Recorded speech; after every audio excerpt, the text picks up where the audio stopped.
Olá pessoal, sou Kátia Cavalcante, advogada. Hoje no podcast especial teremos mais uma participação do meu amigo Dr. Fábio Esperon, advogado residente em Portugal, que esclarecerá como funciona a cobrança de água e esgoto em Portugal. Dr. Fábio Esperon, tudo bem? Mais uma vez, grata pela participação no canal. Antes de iniciar as perguntas, preciso esclarecer que aqui no Rio de Janeiro estamos atravessando uma fase lamentável no abastecimento de água, o que, de certo modo, está gerando muito transtorno e insegurança para a população quanto à qualidade da água. Outra questão que também envolve o tema água é a cobrança indevida que atualmente a SEDAI vem realizando quando um imóvel se tem instalado hidrômetro, que é a forma de controle para aferir a medição de leitura mensal pela concessionária pública. E mesmo assim, a SEDAI cobra pelo tipo de faturamento mínimo, que de mínimo é só o nome. Consequentemente, ao fazer cobrança pela cota mínima, multiplicada pelo número de economias, que são exatamente o número de apartamento, sala, no caso do exemplo, são prédios residenciais e comerciais. Ou seja, não cobra pela medição aferida no hidrômetro. As faturas chegam para o consumidor final num valor extremamente elevado, o que não pode se admitir essa cobrança excessiva e abusiva. Com isso, estão sendo ajuizadas diversas ações judiciais para terem reconhecido o direito de pagar a conta de água pelo valor que foi efetivamente medido pelo hidrômetro. Daí vem a curiosidade: como funciona a cobrança de tarifa de água e esgoto em Portugal? Tem cobrança mínima? Tem hidrômetro? A água e o esgoto são cobradas pela mesma empresa? É um serviço público ou privado? Olá, doutora Kátia. Mais uma vez, muito obrigado pelo convite. Nossas saudações aí a todos os seus seguidores. E com relação ao seu questionamento, sobre o fornecimento de água aqui em Portugal, vale ressaltar que é um serviço assim, com uma qualidade razoável ou acima do estimado, se a gente comparar com o Brasil, porque há uma preocupação muito grande com a qualidade e com a forma de prestação desse serviço, tá? E vale informar, o fornecimento ele é feito por empresas privadas, Essas empresas variam a cada concelho, a cada, o que a gente chama aí de município, mas é regido por uma agência, vamos dizer assim, como existe no Brasil, chamada EPAL, que é o Grupo Águas de Portugal, e essa agência reguladora também funciona como uma distribuidora, porque varia muito. A cada cidade em Portugal há um operador do fornecimento diferente. E com isso, consequentemente, a gente tem uma variação muito grande de preços. Tá? Os valores são diferentes a cada cidade e isso vai ser influenciado pela demanda. Quanto maior o consumo, menor custo, mas nem sempre nessa razão. Por exemplo, essa agência reguladora, a EPAL, ela é responsável pela produção em alguns locais, pelo transporte, distribuição. O sistema é gerido, em sua maioria, por telegestão, ou seja, os equipamentos são de última geração, evitando alguns problemas que ocorrem no Brasil, do tipo o ar, que é cobrado pela passagem na tubulação. Isso não ocorre cá. E assim também não existe a chamada taxa mínima que ocorre aí no Brasil.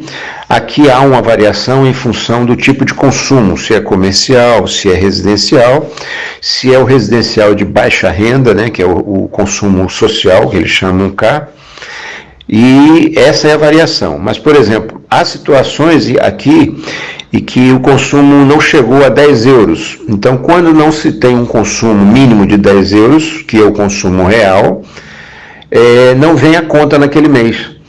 Então, um exemplo, se o consumidor utilizou apenas 3, 4, 5 euros no mês, essa conta será acumulada e só virá quando houver um consumo mínimo de 10 euros. Tá? Não quer dizer com isso que não está sendo cobrado aquele mês que não veio a conta, não. Vai ser cobrado sim, mas no mínimo tem que haver um faturamento de 10 euros. Isso é uma situação muito interessante, né? Volto a ressaltar sobre a qualidade dos equipamentos e também com relação a esse quantitativo de empresas diversas que fazem o fornecimento, geram, né, uma concorrência e isso acaba sendo bom para o consumidor. Também vem incluído na conta de água, além do esgoto e saneamento, vem incluído uma taxa que é cobrada pelo resíduo sólido. Em todo o país, né, em todo Portugal, existem alguns containers que recolhem os resíduos sólidos separadamente, tipo vidro, papelão, plásticos, e isso vem cobrado nessa conta de água distribuída pelos concelhos, pelos municípios distintos aqui de Portugal. É uma coisa muito interessante porque cria uma conscientização, né? Propicia a reciclagem. No fundo, nós pagamos, mas vale a pena porque a gente tem uma preocupação prévia, né, com relação à destinação de resíduos sólidos, tá? Então, como eu disse, o abastecimento de água ele é variável, né? Existem os escalões. Vale ressaltar também, existem em cidades tidas como turísticas, tipo a cidade até onde eu moro, Figueira da Foz, a região do Algarve, existe uma cobrança especial quando os imóveis não são de uso contínuo, ou seja, não são de moradores efetivos, são mais utilizados por turistas. Então há uma taxa extra sobre esses valores, que é justamente para evitar, né, aquela explosão demográfica que ocorre em algumas cidades aí do Brasil e consequentemente propicia a falta, a escassez da água. E esse valor cobrado extra é justamente para prevenir essa falta em momentos de festas, em momentos de férias, aqui também mais conhecido como verão, onde tudo aumenta, o quantitativo aumenta, né?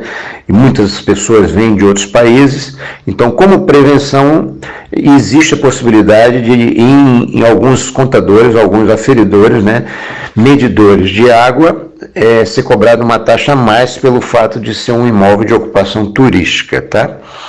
Bom, em todas essas cobranças, o governo recebe um percentual para ele, né? Porque na realidade ele é o detentor da outorga nacional para isto. E assim, desta forma, a gente vai ter uma variação a cada cidade, um lado bom, tem um lado ruim, mas propicia a concorrência. De certa forma, é muito raro a gente aqui imaginar a possibilidade de um problema do porte desse que está acontecendo aí na SEDAI, no Rio de Janeiro. Porque a preocupação governamental aqui é muito grande, a cobrança, né, da população é séria, e o governo, eu acho que nem cogita acontecer algo desse nível aí. Então, mais ou menos é essa a situação, tá? São empresas privadas, não é? Geridas pela EPAL, que é o Grupo de Água de Portugal. Lembrando que a EPAL também pode fazer o fornecimento em algumas cidades. E assim nós temos um bom serviço na média. Lembrando também que a medição pode ser feita através do funcionário dessa própria empresa, ele vem mensalmente, faz a leitura, ou é possível que a gente consiga enviar por internet e isso fomenta pequenos descontos. Se você enviar e isso se tornar uma rotina, há uma pequena redução para estimular, porque assim a empresa deixa de ter o custo de mandar um funcionário, que é dessa própria empresa, não é terceirizado, como ocorre em alguns lugares do Brasil, e acaba gerando no consumidor a necessidade de informar, né, o seu consumo, evitando assim mais despesas e mais custos operacionais a essas empresas, cujo objetivo é sempre fornecer o melhor serviço pelo menor preço. Eu espero que tenha sido útil, agradeço a todos e lembrando, temos também muitas novidades com relação ao fornecimento de energia. Mas em breve a gente pode tocar nesse assunto. Um forte abraço, sucesso aí e bem-vindos à Europa. Dr. Fábio Speron, muito grato pelos seus esclarecimentos. A sua participação trouxe muita luz para o nosso canal. Fico hoje por aqui, pessoal. Se gostou, dê um like, inscreva-se no canal e acione o sininho. Sua participação é sempre muito importante para o crescimento do canal. Escreva no comentário se tem alguma dúvida do tema jurídico em Portugal. Assim poderei solicitar esclarecimento ao Dr. Fábio Esperon, que muito atencioso sempre responde prontamente. Grata pela audiência, Kátia Cavalcante.